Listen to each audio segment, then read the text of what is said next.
warahmatullahi wabarakatuh. Apa kabar teman-temanku semua?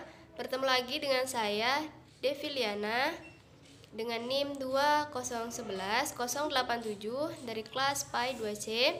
Di sini saya akan menjelaskan apa saja problematika yang dapat diambil dari hasil observasi saya.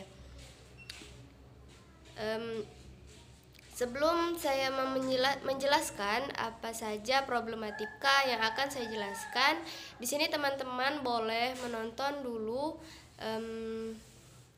video-video yang saya ambil dari hasil observasi saya di lokasi.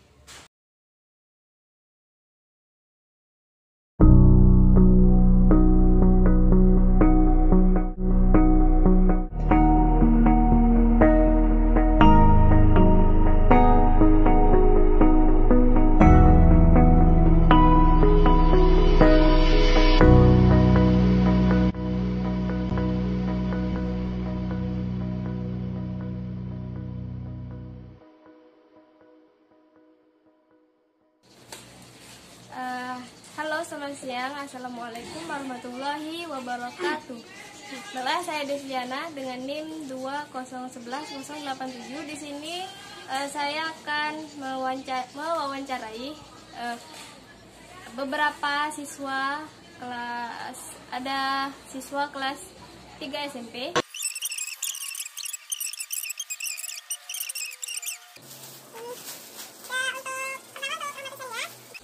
Apa sih kegiatannya kalau sepulang sekolah? Biasanya main HP mungkin ya. Untuk Hafiza sendiri main juga. Main. Anggia Juga main.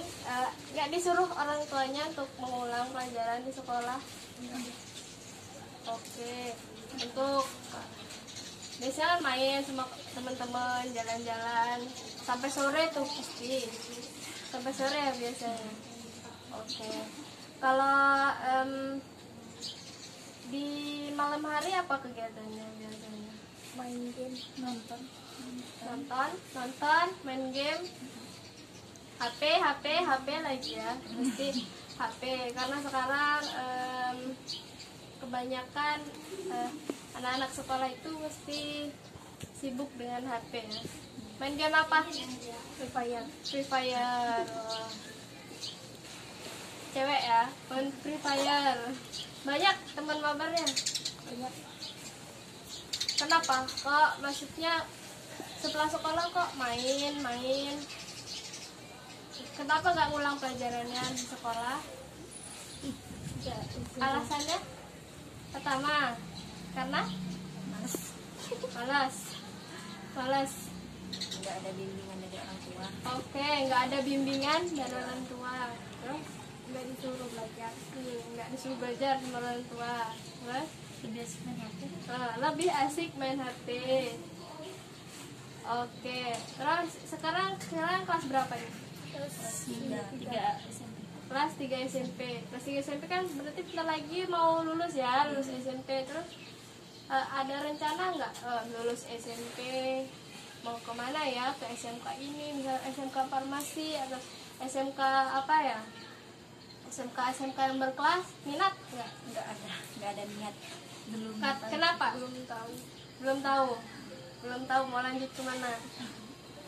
Kenapa belum tahu? Cita-citanya jadi apa? Nggak tahu.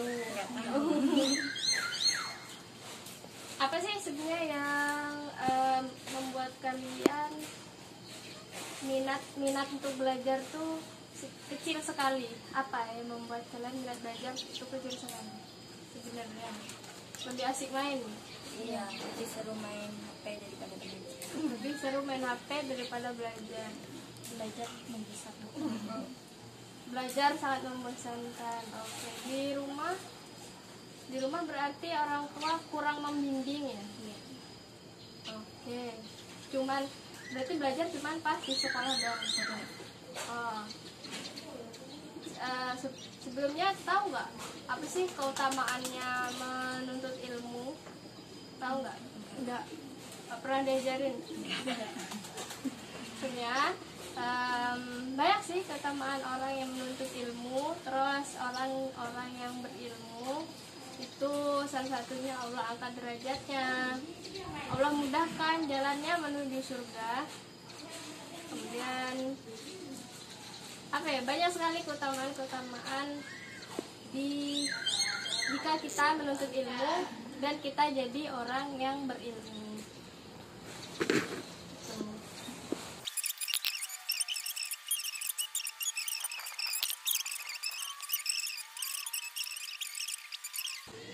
Kalau perlu misalnya nih ada abangnya, ada kakaknya tuh. Punya abang nggak? Punya abang nggak? Punya abang nggak? Kakak, ayo punya. Kalau di rumah diajarin nggak? Misal ada PR nih gitu, diajarin nggak? Enggak. Berarti di rumah tuh nggak ada yang apa ya? Nggak ada yang perhatian ya, misalnya ada tugas nggak, ada PR nggak ada ya. Nanti lain kali kita aja ya, karena minat kita ditekankan lagi, kita apa ya, kayak minta ajarin sama orang tua kita atau kakak-kakak kita atau adik kita.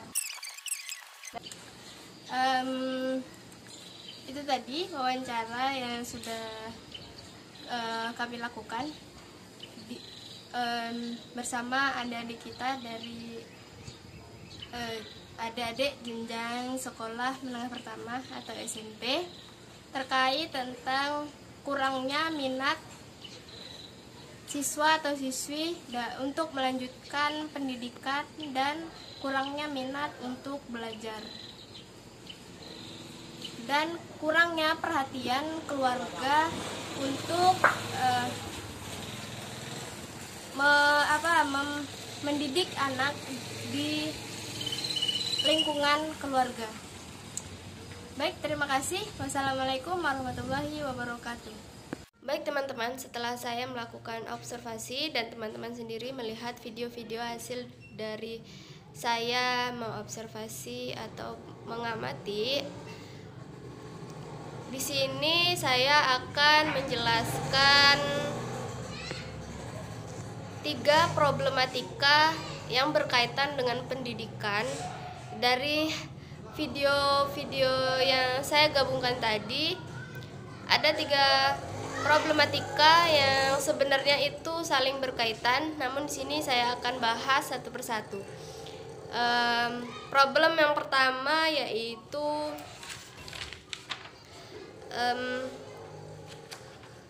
kurangnya atau rendahnya etika murid terhadap guru. Udah kita lihat bersama-sama tadi. Di video tersebut ada beberapa, bahkan banyak dari siswa sekolah menengah pertama dan sekolah menengah atas itu banyak melanggar peraturan sekolah dan beretika buruk di sekolah. Dan setelah saya menanyakan kepada guru-guru yang ada di sekolah, ternyata tidak sedikit dari para siswa atau para peserta didik itu beretika yang kurang baik. Guru-guru mengeluhkan bahwa banyak siswa atau siswi itu beretika yang kurang baik. Terlebih sekarang ini di masa pandemi, kegiatan pertemuan belajar mengajar itu sangat dibatasi. Jadi para peserta didik ini banyak melakukan aktivitas di rumah, dan otomatis para peserta didik ini lebih banyak waktu bermain dan berkumpul bersama teman-temannya. Nah, hal inilah yang menjadi problem di sini. Ketika anak-anak terlalu banyak waktu luang untuk bermain, maka ia akan dengan bebas melakukan hal yang ia suka. Terlebih di zaman ini, anak-anak itu permainannya bukan lagi seperti anak-anak seperti zaman dahulu. Anak-anak pada zaman ini lebih banyak bermain handphone. Dan yang sedang marak-maraknya sekarang adalah bermain game online. Tidak sedikit, bahkan hampir semua anak itu bermain game online yang ada di handphone ataupun di komputer yang ia punya. Dan hal inilah yang banyak memicu anak-anak untuk beretika kurang baik. Sebab apa?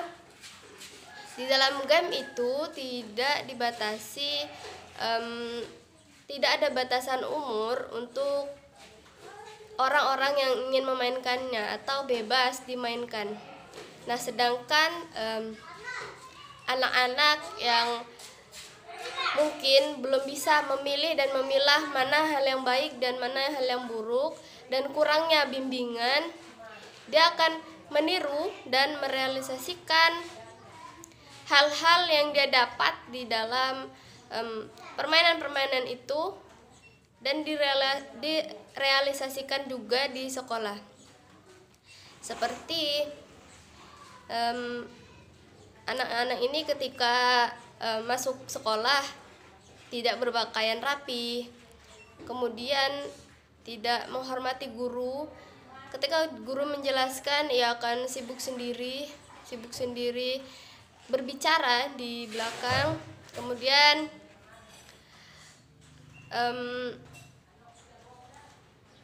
tidak rapi dalam berpakaian dan mengucapkan ucapan-ucapan yang seharusnya tidak diucapkan oleh anak-anak seusia mereka. Kemudian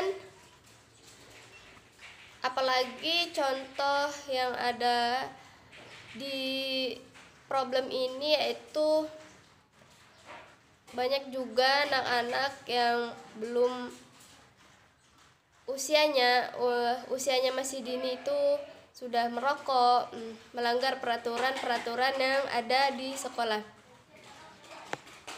Padahal yang sudah kita ketahui, sebagaimana hadis Nabi yang menjelaskan tentang menghormati guru, yaitu salah satunya ada hadis Nabi, laisa minna man lam yuwakir kabirana wa yarham saghirana.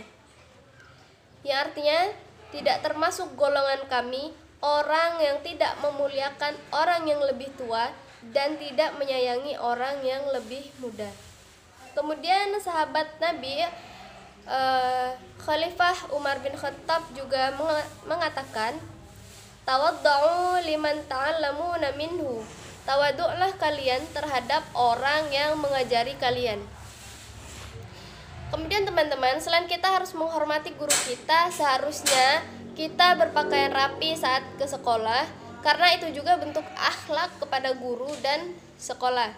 Sebagaimana sabda Rasulullah SAW, yaitu innallaha jamilun yuhibbul jamala.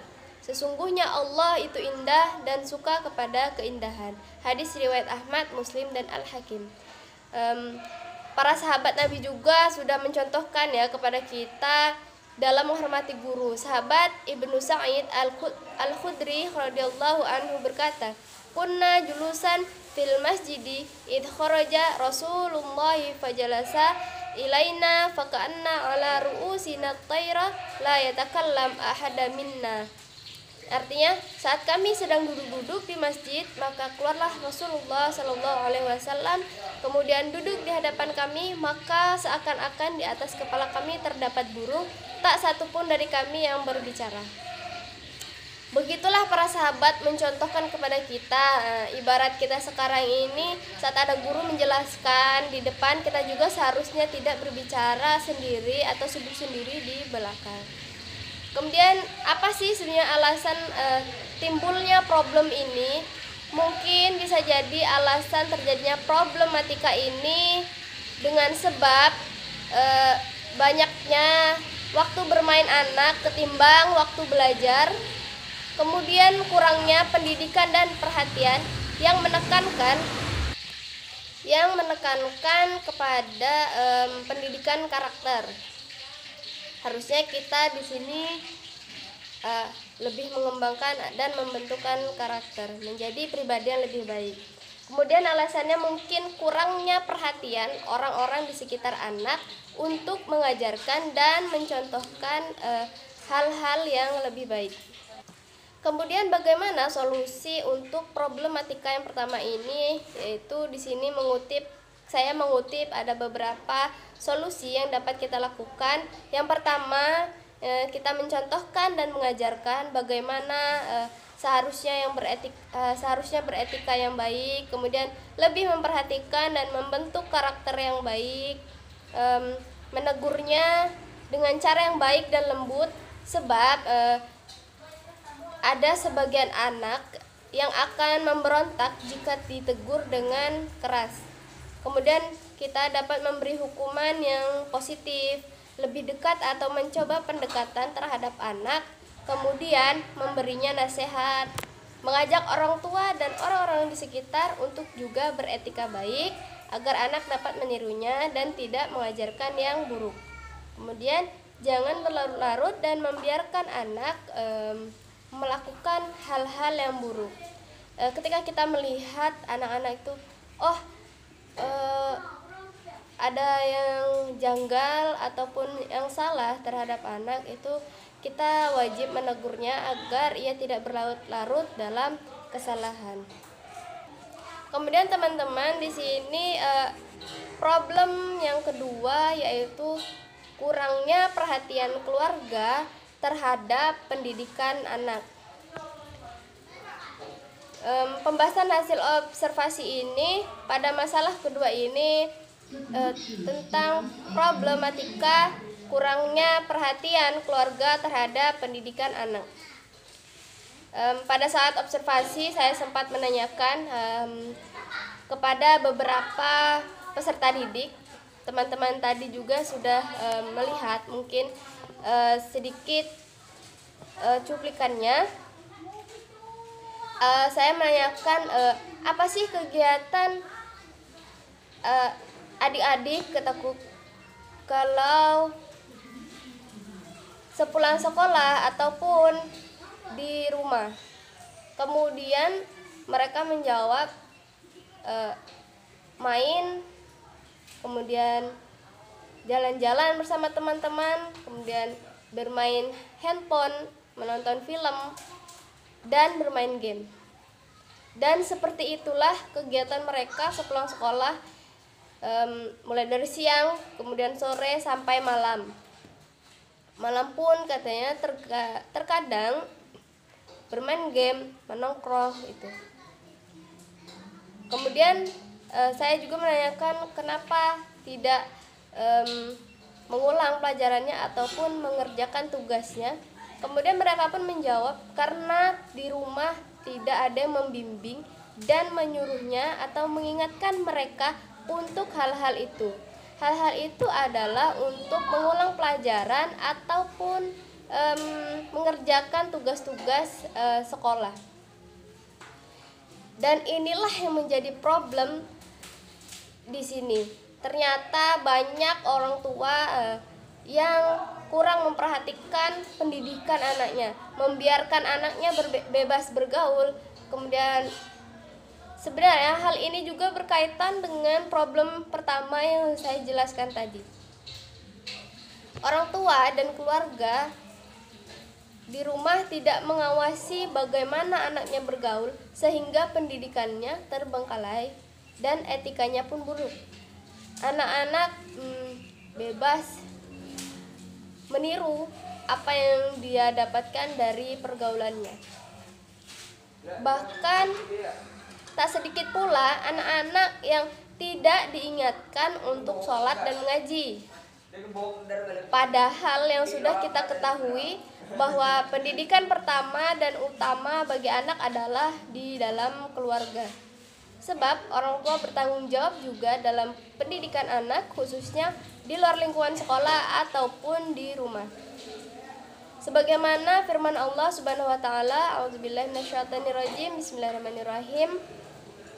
Wa'mur ahlaka bis-sholati wastabir 'alaiha la nas'aluka rizqan nahnu narzuquka wal 'aqibatu littaqwa. Yang artinya, dan perintahkanlah keluargamu melaksanakan sholat dan sabar dalam mengerjakannya. Kami tidak meminta rezeki kepadamu, kamilah yang memberi rezeki kepadamu, dan akibat yang baik di akhirat adalah bagi orang yang bertakwa. Dalam Al-Quran surah At-Taha ayat 132. Kemudian dalam hadis Nabi juga dijelaskan, Haddatsana Mu'ammal bin Hisham yakni al-Yashkuriyah, haddatsana Ismail an Sawarin Abi Hamzah qala Abu Dawud wa huwa Sawar bin Dawud Abu Hamzah al-Muzanni as-Sayrafiyu an Umr bin Shu'aib an abihi an jaddihi qala Rasulullah sallallahu alaihi wasallam muru auladakum bisolati wa hum abna'u sab'i sinina wadribuhum 'alaiha wa hum abna'u 'ashrin wa farriqu bainahum fil madaji'i. Yang artinya, suruhlah anakmu melakukan sholat ketika berumur 7 tahun dan pukullah mereka ketika mereka meninggalkan sholat ketika berumur 10 tahun. Dan pisahlah mereka anak laki-laki dan perempuan dari tempat tidur. Hadis riwayat Abu Daud. Kemudian tidak hanya orang tua, kita pun sebagai kakak ataupun saudara yang ada di rumah, kita juga perlu memperhatikan akan pendidikan adik-adiknya. Sebab harus kita ketahui, anak soleh merupakan penyelamat pula di akhirat. Sebagaimana hadis Nabi SAW, idza mata al-insanu inqata'a anhu amaluhu illa min salasatin, illa min sadaqatin jariyatin au ilmin yutafa'u bihi au waladin sholihin yad'u lahu. Yang artinya, apabila manusia mati, maka amalnya terputus kecuali karena 3 hal: sedekah jariah, ilmu yang bermanfaat, dan anak soleh yang mendoakan orang tuanya. Hadis riwayat Ahmad, Muslim, Abu Daud, dan yang lainnya. Kemudian teman-teman, apa sih alasan sebenarnya timbulnya problem yang kedua ini? Alasannya hampir sama mungkin dengan problem yang pertama tadi. Alasan timbulnya problem ini karena kelalaian orang tua ataupun saudara-saudara ataupun keluarga yang ada di rumah atas pendidikan anaknya. Menganggap mungkin pendidikan di sekolah itu sudah cukup, padahal tidak sama sekali. Pendidikan yang utama adalah pendidikan yang ada di dalam keluarga, kemudian di sekolah. Selain di sekolah, orang tua juga harus mengajarkan bagaimana sih tauhid kita kepada Allah, akhlak kita kepada orang lain, akhlak kita kepada Allah, akhlak kita kepada Rasul. Dan orang tua lalai akan tanggung jawab itu semua. Kemudian bagaimana solusi untuk problem yang kedua ini?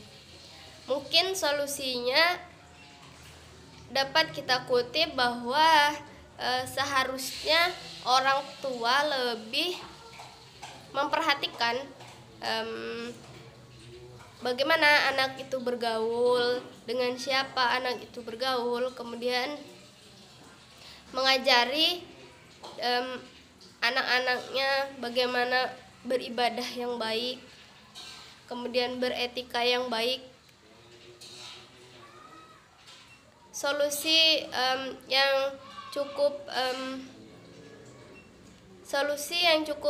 praktis, yaitu ketika orang tua mungkin sibuk atau tidak sempat untuk mengajari anak-anaknya di rumah, cobalah untuk memasukkan anak-anaknya mungkin ke TK-TPA untuk anak-anak yang masih SD, madrasah, ataupun ketika sore malam itu mengingatkan anaknya untuk mengaji, pergi ke guru ngaji, dan sedikit-sedikit mengajari anaknya dan memberi paham untuk memilih dan memilah hal yang baik dan buruk jika saat dia bergaul. Kemudian selalu mengingatkan dan memperhatikan sikap anak. Jika salah itu harus diingatkan agar itu tidak menjadi tabiat atau kebiasaan anak. Kemudian mengajari anak untuk membentuk karakter yang baik dan soleh, agar kita juga mempunyai tabungan atau penolong kita kelak di akhirat. Kemudian teman-teman, untuk problem yang ketiga adalah kurangnya minat anak-anak untuk belajar dan melanjutkan pendidikan. Padahal yang kita tahu adalah menuntut ilmu itu wajib dan penting.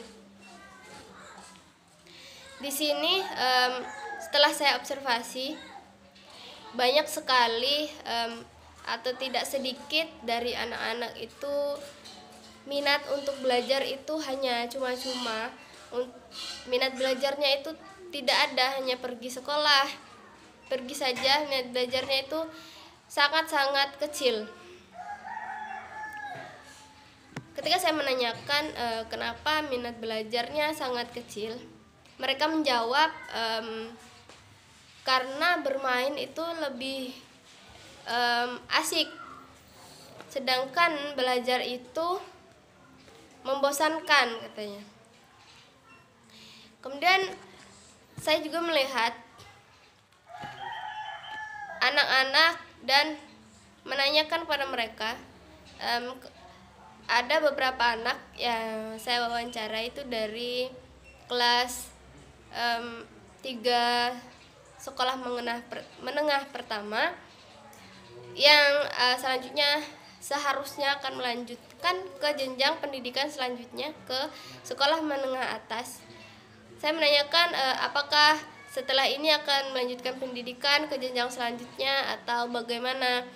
Kemudian mereka menjawab, mereka bilang belum tahu, karena mereka sudah malas belajar. Dan ini tadi yang menjadi problem ketiga ini, kurangnya minat belajar anak dan kurangnya minat untuk melanjutkan pendidikan. Kemudian saya tanya, tahu nggak apa sebenarnya keutamaan orang-orang yang menuntut ilmu dan orang-orang yang berilmu? Kemudian mereka menjawab tidak tahu. Dan saya juga bertanya, apakah belum pernah diajarkan atau bagaimana? Iya, belum pernah diajarkan. Jadi problem di sini kurangnya minat anak ini karena kurang motivasi, mungkin karena kurangnya motivasi dan pemahaman mereka bahwa penting untuk menuntut ilmu, dan mereka juga kurang memahami apa sih keutamaan orang yang berilmu dan orang-orang yang menuntut ilmu. Padahal yang sudah kita ketahui adalah menuntut ilmu itu wajib, apalagi kita seorang muslim. Sebagaimana hadis yang hadis Nabi Shallallahu Alaihi Wasallam, yaitu Talabul ilmi faridatun ala kulli muslim. Menuntut ilmu itu adalah kewajiban bagi setiap muslim. Kemudian Rasulullah juga bersabda untuk wajibnya menuntut ilmu ini. Hadis Rasulullah sallallahu alaihi wasallam, "Alamu wa alimu wa tawadhu li muallimikum wa la yauli muallimikum," rawahu Tabrani. Yang artinya, belajarlah kamu semua dan mengajarlah kamu semua, dan hormatilah guru-gurumu serta berlaku baiklah terhadap orang yang mengajarkanmu. Hadis riwayat Tabrani. Kurangnya pemahaman mereka, para peserta didik, bahwa menuntut ilmu penting,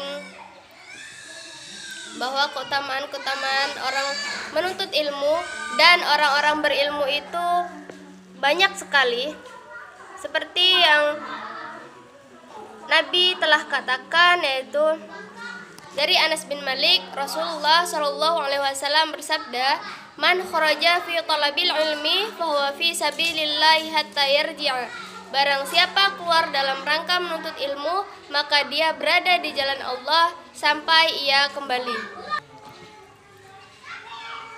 Sudah dijelaskan oleh Rasulullah dalam berbagai hadis dan dalam banyak hadis bahwa menuntut ilmu itu penting, keutamaan orang berilmu itu banyak. Namun masih saja ada yang minat untuk melanjutkan pendidikan itu sedikit. Ada sebagian mereka yang setelah lulus SD, setelah lulus sekolah dasar, setelah lulus sekolah menengah pertama, mereka lebih memilih untuk mencari uang, bekerja. Yang mereka kira bekerja itu sangatlah asyik mungkin karena menghasilkan uang. Kemudian ada sebagian juga yang setelah lulus sekolah menengah pertama sudah menikah, padahal usia yang ia miliki masihlah cukup dini. Ini semua menjadi problem di sini. Kenapa minat mereka itu sangat kecil? Sebab mereka kurang motivasi dan kurangnya pengetahuan. Padahal Rasulullah SAW sudah banyak sekali menerangkan dalam hadis. Salah satunya hadis ini yang berbunyi, "Man salaka thariqan yaltamisu fihi ilman, sahalallahu lahu bihi tariqan ilal jannah." Barang siapa menelusuri jalan untuk mencari ilmu padanya, Allah akan memudahkan baginya jalan menuju surga. Hadis riwayat Muslim.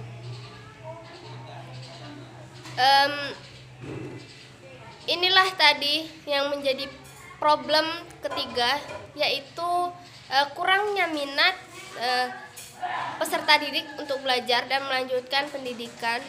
Padahal kita tahu menuntut ilmu itu wajib dan penting, dan keutamaan-keutamaan orang berilmu dan menuntut ilmu itu banyak. Kemudian apa sih alasan yang memicu problem ini? Mungkin alasannya bisa kita kutip, kurangnya motivasi dari orang-orang terdekat, kemudian kurangnya dorongan dari orang-orang terdekat. Mungkin sewaktu ia menempuh pendidikan, kurang asyiknya pendidik memberikan ilmu pengetahuan, sehingga ia merasa bosan untuk melanjutkan pendidikan ke jenjang selanjutnya. Kemudian bagaimana solusi untuk mengatasi problematika yang ketiga ini? Mungkin ada beberapa solusi yang dapat kita lakukan untuk mengatasi problematika ini. Mungkin yang pertama kita selalu memberikan motivasi untuk anak, untuk siswa-siswi bahwa menuntut ilmu penting, bahwa keutamaan orang berilmu dan orang yang menuntut ilmu itu banyak. Kemudian memotivasi bahwa berpendidikan yang sedikit, mempunyai pendidikan yang sedikit itu akan sangat-sangat menghambat kita di masa depan. Sebab apa? Di masa depan nanti kita akan bersaing dengan orang-orang di luar sana, dengan orang-orang di luar negeri ataupun di dalam negeri itu dengan pendidikan. Menerangkan bahwa jika engkau ingin dunia, maka tuntutlah ilmu. Jika engkau inginkan akhirat, maka tuntutlah ilmu. Dan jika ingin keduanya, maka tuntutlah ilmu. Kemudian solusi selanjutnya mungkin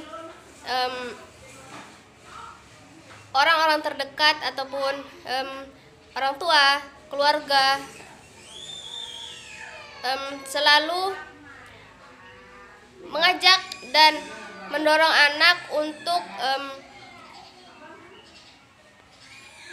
bahwa belajar itu sangat asyik, tidak membosankan, agar anak itu tidak merasa bosan saat belajar.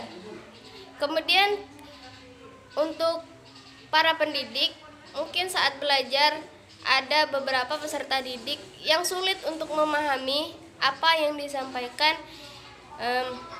Untuk pendidik bisa memakai metode-metode yang tidak membuat bosan peserta didik, agar mereka tidak bosan untuk sekolah dan mau untuk melanjutkan sekolah dan tidak putus sekolah. Kemudian mungkin orang banyak memandang karena putus sekolah itu karena biaya. Tidak semuanya dan bahkan tidak sedikit bahwa yang putus sekolah itu karena kemauan ia sendiri dan tidak ada dukungan-dukungan dari keluarga. Padahal dari segi ekonomi mereka itu memenuhi dan bisa untuk menyekolahkan dan membiayai anak-anaknya. Namun anak itu sendiri yang minatnya itu sedikit dan kurangnya dorongan itu tadi. Mungkin solusinya yang utama adalah memberikan motivasi dan dukungan serta dorongan, nasihat agar si anak ini selalu termotivasi dan terinspirasi untuk selalu belajar, dan belajar. Baiklah teman-teman, itu tadi yang dapat saya jelaskan 3 problematika terkait pendidikan yang saya dapat ambil dari hasil observasi yang saya lakukan. Semoga setelah adanya penyampaian dari saya atau ya penjelasan dari saya tentang problematika ini, akan ada banyak solusi-solusi yang akan diciptakan oleh teman-temanku semua yang menonton. Mungkin ada solusi lain dan ingin membantu problematika ini yang terjadi agar problem-problem ini tidak terjadi lagi. Baik, terima kasih. Inilah penjelasan dari saya. Kurang lebihnya saya mohon maaf dan kepada Allah saya mohon ampun. Saya akhiri. Wabillahi taufik wal hidayah. Wassalamualaikum warahmatullahi wabarakatuh.